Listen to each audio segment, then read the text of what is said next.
ग्रामपंचायत चामटोली येथे रात्री सुमारे 10:30 वाजता काही संशयित व्यक्तींना गावातील तरुणांनी पकडले.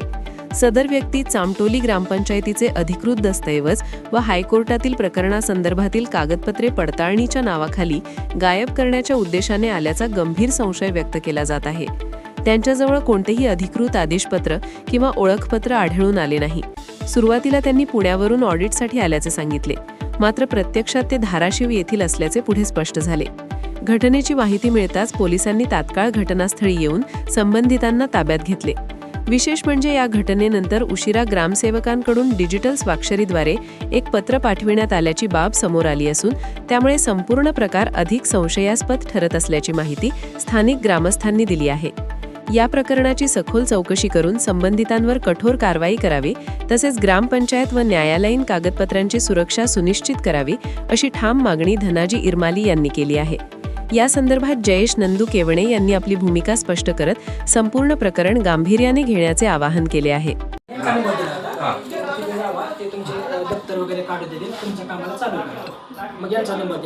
तुम्ही काय करता? ग्रामपंचायत कर्मचारी आहे का?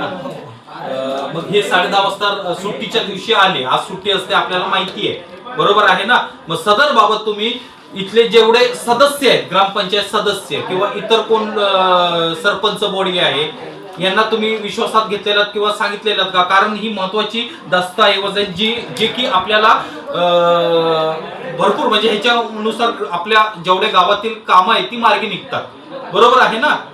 मग तसं काही झालेलं आहे का? ग्रामसेवकांनी वरिष्ठांनी यांच्याशी कॉन्टॅक्ट केलेला ना, आम्हाला त्यांनी म्हटलं हे येते यांना चावी द्या.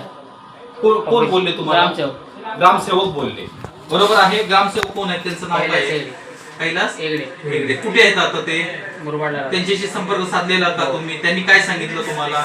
तसं लेटर त्यांनी दिलेलं आहे का?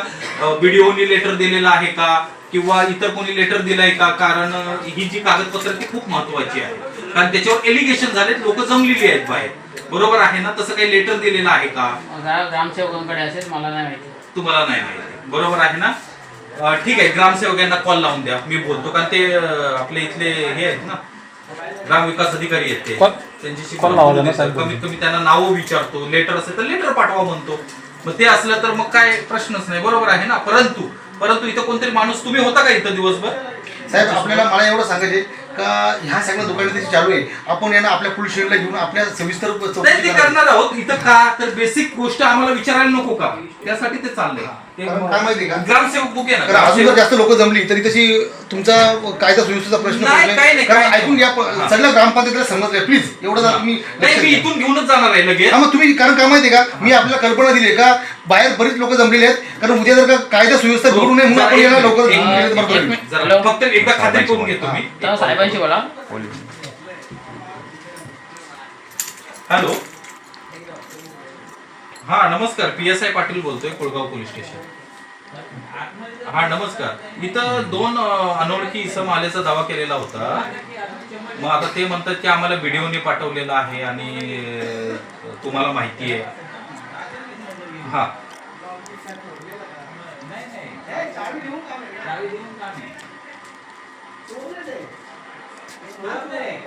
नाही, बरोबर आहे. ऐका, तर इथली काही जी आपलं ग्रामस्थ आहे ते एलिगेशन करताय, म्हणतात अनोळखी 2 अनोळखी व्यक्ती सकाळी काहीतरी 10:30 वाजता सुट्टीचा दिवस असताना, होळीचा दिवस असताना, आणि 2 अनोळखी व्यक्ती घुसल्या आणि त्यांना चावी एका आपल्या शिपायांनी दिली. शिपायांनी चावी दिली आणि ते चावी उघडून आणि आतमध्ये पूर्ण अस्तव्यस्त चांगले महत्त्वाचे कागदपत्र अस्तव्यस्त करून त्यांच्या फाईलचे गाठोडे बांधून त्यांचा काहीतरी प्रकार चालू होता. रात्री पोरं तिथेशी गेली तर त्यांनी बघितल्यानंतर कळलं की बाबा हे काहीतरी करतात. दरवाजा वाजवण्याचा प्रयत्न केला तर उघडला नाही त्यांनी. तर पोराने आतमध्ये डोकावून बघितलं तर हे काहीतरी करत होते. त्याला पकडलं आणि पोलिसांना बोललं आम्ही. आता काय त्यांचा प्रकार पोलीस स्टेशनला समजेलच आपल्याला. आणि ते धाराशिवचे सांगतात आणि इथं त्यांचा काही संबंध नाही, त्यांच्याकडे ID नाही आहे किंवा त्यांना कुठली ओळख नाही आहे. मग यांना पाठवले कोणी, काय प्रकार चालू होता?